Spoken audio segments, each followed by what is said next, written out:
Hello नमस्कार सगळ्यांना। तर स्वागत करते तुमचं आपल्या चॅनलमध्ये।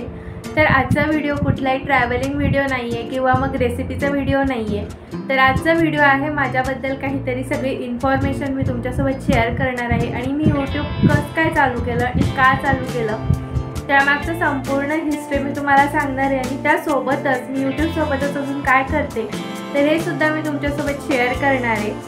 तर मी ना म्हणजेच यूट्यूबची खरी सुरुवात जर केली तर ही म्हणजेच मी फक्त शॉर्ट व्हिडिओवरूनच टाकायचे।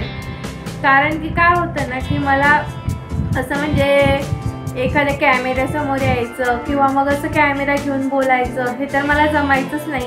कारण की तेवढा कॉन्फिडन्स नव्हता आणि कधी जर वगैरे म्हणजे असं स्टेजवरती वगैरे शाळेमध्ये किंवा कॉलेजमध्ये असं स्टेजवरती पण कधी बोललंच नव्हतं। इवन म्हणजे जर कॉलेजमध्ये एखाद्या वेळेस प्रेझेंटेशन वगैरे द्यायचं असेल तर आम्ही सगळ्या मैत्रिणी म्हणजेच असं की आज ठीक आहे आज प्रेझेंटेशन येणं नाही जायचं, आज कॉलेजला जाऊ दे, बाकी सगळं सबमिट करायचं पण प्रेझेंटेशन द्यायला नाही जायचं असं माझं तरी होतं। आणि जरी गेलं तरी जरी दिलं समजा एक दोनदा दिलं पण आहे कारण फायनल सेमिस्टरला आपल्याला प्रेझेंटेशन तर द्यावंच लागतं।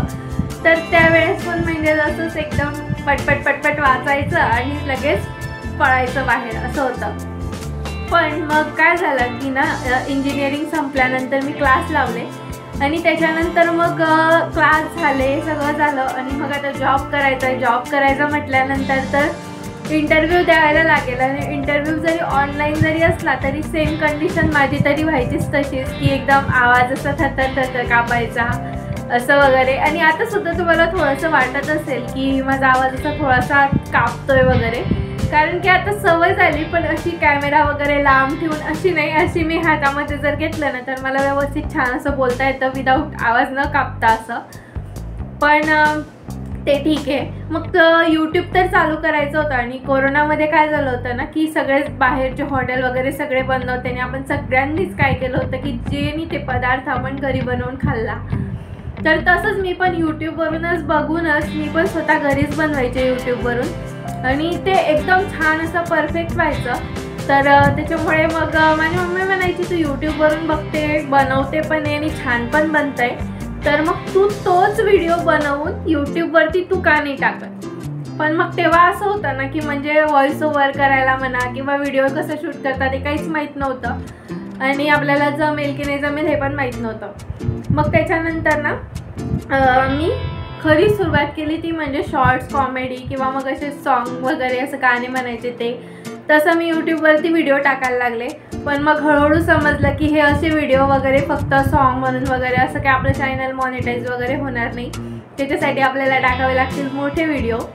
मग एक दोन मग त्याच्यानंतर हळूहळू म्हणजे मागच्या 2 वर्षापूर्वी म्हणजे गणपतीच्या वेळेस मी एक ट्रायपॉड मागवलं आणि त्याच्यावरनं मग मी हळूहळू जे आहे तर रेसिपी वगैरे शूट करायला सुरुवात केली आणि मग त्या रेसिपी मी अपलोड करायला लागले। मग त्याच्यानंतर मग अजून मागच्या वर्षापासून म्हणजे मागच्या वर्षापासून काय झालं की मी ना आम्ही बाहेर जायचो फिरायला। तर मग ते आमचं बाहेर जाणं म्हणजेच आम्हाला स्वतः फिरण्यापेक्षा बाहेर का जायचं तर यूट्यूबचा व्हिडिओ शूट होईल आणि मग तो आपल्याला अपलोड करता येईल त्या रिझनमुळे मग आम्ही बाहेर फिरायला लागलो। मग त्याच्यामुळे बाहेर फिरायला लागलो आणि मग तेच व्हिडिओ मी हळूहळू करून यूट्यूबवरती अपलोड करायला लागले आणि आता चॅनल मॉनिटाईज वगैरे झालेलं आहे पण मला अजून कुठल्याही प्रकारचं पेमेंट वगैरे त्याच्यावरून आलेलं नाही। मग ते झालं। पण आता असं आहे ना की काय होतं मला म्हणजे मी आता माझ्याबद्दल इन्फॉर्मेशन सांगते, हे सगळं तुम्हाला इतिहास सांगितला त्याच्याबद्दल। पण काय होतं की मी एका IT कंपनीमध्ये जॉब करते त्याच्यामुळे मग सकाळी 9:30 ते संध्याकाळी 6:30-7 किंवा कधी 10 पण वाजतात अशी कंडिशन होते। त्याच्यामुळे मला रोज रेसिपीचं शूट करणं वगैरे हे काही पॉसिबल होत नाही आणि सॅटर्डे संडे कसं आहे की बाहेर फिरायला जाणं ते वगैरे ते व्हिडिओ आम्ही शूट करतो आणि मग तेच मी अपलोड करते। पण म्हटलं आपण त्याच्यापेक्षाही जर घरातलं ब्लॉगिंग वगैरे स्टार्ट केलं तर मला हे कधीच करायचं इच्छा आहे। पण मग माझे मिस्टर मला म्हणतात की नाही आपल्या घरातल्या सगळं असं पर्सनल लाईफ शेअर नको करायला, म्हणून मग मी ते काही केलं नाही आहे। पण माझी आता इच्छा आहे की करायला हवं। तर बघूयात ते जर हो म्हटले तर आणि ते जर व्हिडिओमध्ये यायला हो म्हटले तर नक्कीच मी ते सुद्धा सुरुवात करेलच। तर ते एक आहे। आणि मग पहिले आम्ही ना म्हणजे जसं लग्न झालं तसं मागच्या म्हणजे ह्या डिसेंबरपर्यंत 2024च्या डिसेंबरपर्यंत आम्ही पुण्यामध्ये राहायचो, कारण त्यांचा जॉब पुण्यामध्ये होता. माझा सुद्धा जॉब पुण्यामध्येच आहे, पण माझं वर्क फ्रॉम होम असल्यामुळे मला ऑफिसला जायची वगैरे गरज पडतच नाही. आणि मग त्यांनी तो जॉब स्विच केला आणि आता त्यांना जॉब लागला आहे अहमदाबादला. तर अहमदाबादला जॉब लागल्यामुळे मग आम्ही तिथून शिफ्ट झालो परत पुण्याहून अहमदाबादला. आणि आता अहमदाबादला गेल्यामुळे ना म्हणजे तुम्ही जर मागचे बरेचसे 4-5 व्हिडिओ जर बघितले तर 1-2 मार्केटचे व्हिडिओ आहे किंवा अजून 1-2 व्हिडिओ येतील, जसं की गार्डन आहे किंवा अटल ब्रिज आहे, तर तसे 2-3 व्हिडिओसुद्धा तुमच्यासोबत येतीलच. पण मग ते झालं. मग आता सध्या तरी मी घरी गावाकडेच आहे, कारण की ते काम जॉब निमित्त म्हणजेच त्यांच्या ऑफिसच्या कामामुळे ते बाहेरगावी पंजाबला वगैरे गेलेले आहेत त्याच्यामुळे. तर मग त्याच्यामुळे तुम्हाला असं बाहेरचे फिरण्याचे वगैरे व्हिडिओ येत नाही आहे. तर म्हटलं चला आपण ब्लॉगिंग सुरू करूयात. आणि त्याच्या आधी म्हटलं आपण काय करतो, आपलं बॅकग्राऊंड काय, हे सगळं मी तुम्हाला ब्लॉग्स बघायला आवडतील का हे सुद्धा मला कमेंटमध्ये नक्की सांगा. तर असं काहीचं आहे. आणि पहिले म्हणजे असं कधी माहीत नव्हतं की यूट्यूबमुळे पेमेंट वगैरे येतं असं, पण एक मागच्या 2-3 वर्षापासून असं समजायला लागलं की प्रत्येकजण यूट्यूबर होतोय आणि त्यांची प्रत्येकाची परिस्थिती खूप छान अशी, म्हणजे कुठे होतं आणि कुठे गेले काय तर फक्त यूट्यूबमुळे. पण ते पण एक चांगलं आहे, म्हणजे वाईट नाही आहे. कोणीतरी काहीतरी आपलं स्किल दाखवून ते करून, म्हणजे यूट्यूब करणं खरं सोपी गोष्ट नाही आहे, कारण की त्यांचे जे बेसिक क्रायटेरिया आहे ना, तर ते मोठ्या यूट्यूबर्ससाठी ते खूप इझी आहे. म्हणजेच आपण जेव्हा यूट्यूब चालू करत नाही, म्हणजे स्टार्टिंग असते आपली, तेव्हा आपल्याला एक फक्त 10, 12, 15, 16 असे व्ह्यूज येतात. आणि ते व्ह्यूज आल्यानंतर सुद्धा खूप जास्त आनंद होतो, हे मला सुद्धा स्वतःला माहिती आहे. आणि त्याच्यामागची जर खरी मेहनत म्हटली ना तर ती खूप जास्त असते, ती बघणाऱ्याला वाटत नाही. आणि जे आपल्या आजूबाजूचे लोक असतात त्यांना सुद्धा समजत नाही, त्यांना वाटते काय फक्त टाकते व्हिडिओ, बनवते तर खऱ्याने टाकते.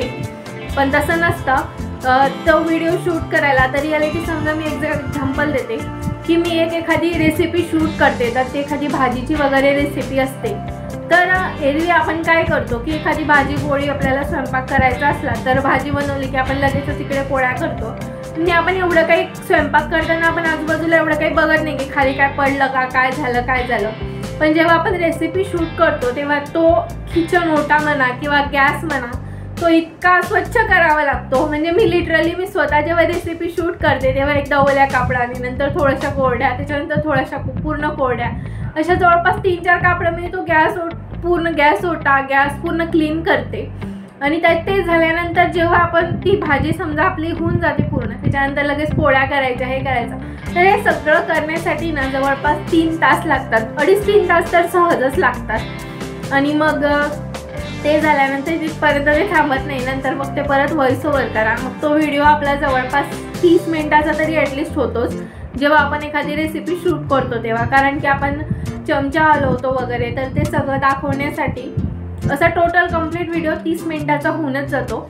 मग तो व्हिडिओ 30 मिनिटाचा जवळपास 8 मिनिटं किंवा 10 मिनिटापर्यंत आणायचा, हे काही साधी गोष्ट नाही आहे. तर असं काहीसं आहे. असं बघायला गेलं तर पूर्ण यूट्यूबची सुरुवात म्हणाल तर हे फक्त माझ्या मम्मीमुळेच झाली, की माझ्या मम्मीने मला ही आयडिया दिली की यूट्यूब करायचं असं वगैरे. आणि चांगली गोष्ट आहे, जर तुम्ही सुद्धा म्हणजे प्रत्येकजणी, माझ्या मैत्रिणी सगळ्या जर समजा अशा घरी वगैरे असतात, तर तुमच्याकडे जे स्किल आहे तर ते स्किल तुम्ही दाखवून छान पैसेसुद्धा कमवू शकता. नाही जास्त, पण सुरुवात करायला काही हरकत नाही. आणि यूट्यूबचं असं आहे ना की तुम्ही जर डेली व्हिडिओ टाकला किंवा एक दिवसाआड जर व्हिडिओ टाकला ना, तर आणि जर तुमचा व्हिडिओचा कंटेंट खूप छान असेल, एखादं युनिक असेल, तर कितीही जरी यूट्यूबर असले तरीसुद्धा आपला जे आहे चॅनल किंवा एखादा व्हिडिओ तो यूट्यूब बरोबर सजेस्ट करतो. कारण की आता मी माझ्यावरनंच सांगते की मी ना भरीत म्हणजे वांग्याचं भरीत खानदेश स्पेशलमध्ये तुम्हाला सगळ्यांना म्हणजे ज्याला माहिती असेल त्याला सांगते. तर खानदेश स्पेशल वांग्याचं भरीत फेमस आहेच. तर मी तो रेसिपी शूट केली आणि असं झालं ना की म्हटलं अरे हे एवढं आपण केलं, याला एवढा उशीर लागला, जवळपास 2 तास लागले होते. आणि म्हटलं काय नाही, म्हटलं व्ह्यूज वगैरे काहीच आले नाही, असंच गेलं म्हटलं मेहनत वाय आपली. पण लिटरली त्या व्हिडिओला हळूहळू असे एवढे व्ह्यूज आले की आज त्या व्हिडिओवरती जवळपास 2.5 लाख प्लस व्ह्यूज आहेत. म्हणजे आणि खरं पाहिलं तर त्याचं पूर्ण चॅनल म्हणजे थोडंफार होतं, माझे एक जवळपास 2000 वॉच टाईम कव्हर झाला होता. आणि आपल्याला 4000 वॉच टाईम लागतो, मग 3000 + 4000 असं करत करत तर त्या एका व्हिडिओवरनंच माझं अख्खं चॅनल मॉनिटाईज झालं असं म्हटलं तरी चालेल. म्हणजे बाकीचे व्हिडिओ असेच वाया गेले टाकलेले.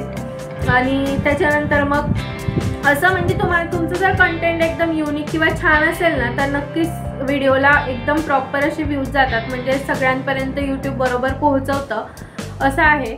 आणि आता ठीक आहे, मग आता असं सगळं आहे आणि रेसिपीचं याचे तर व्हिडिओ येतीलच पुढे.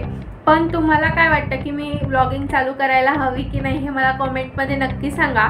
आणि जर माझे मिस्टर जर हो म्हटले आणि ते सुद्धा व्हिडिओमध्ये यायला हो म्हटले की नाही मी पण बोलत जाईल, कारण की कसं आहे आम्ही दोघंच राहतो आणि मग दोघं असल्यावरती मी एकटीच काय बडबड करणारी कॅमेऱ्यामध्ये हे पण प्रश्न आहे. कारण 2 जण असले तर ॲटलिस्ट एकमेकांशी आपण जेव्हा बोलतो काही करतो तर तेव्हा ते कॅप्चर करणं तर ते तुम्हाला म्हणजे समोरचं जेव्हा बघतो तर तेव्हा सुद्धा त्याला बघायला छान वाटतं आणि आपल्याला सुद्धा शूट करायला छान वाटतं. नाही तर आपणच एकटं असं कॅमेरा घेऊन बडबड करायचं सोडून द्यायचं, ते काय बरोबर माझ्या मनाला सुद्धा ते पटत नाही. पण ते जर हो म्हटले तर नक्कीच मी तुमच्यासोबत म्हणजे या पुढचे काही ब्लॉगिंगचे व्हिडिओ वगैरे शूट करून मी तुमच्यासोबत शेअरसुद्धा करत जाईल. चला तर मग मंडळींनो, तुम्हाला हा व्हिडिओ कसा वाटला आणि माझ्याबद्दल जी संपूर्ण माहिती आहे तर ती कशी वाटली हे मला कॉमेंटमध्ये नक्की सांगा. आणि व्हिडिओ आवडला असेल तर लाईक करा, शेअर करा आणि चॅनलवर नवीन असाल तर सबस्क्राईब करा. तर भेटूया पुन्हा अशाच एका छानशा नवीन व्हिडिओमध्ये. तोपर्यंत बाय बाय.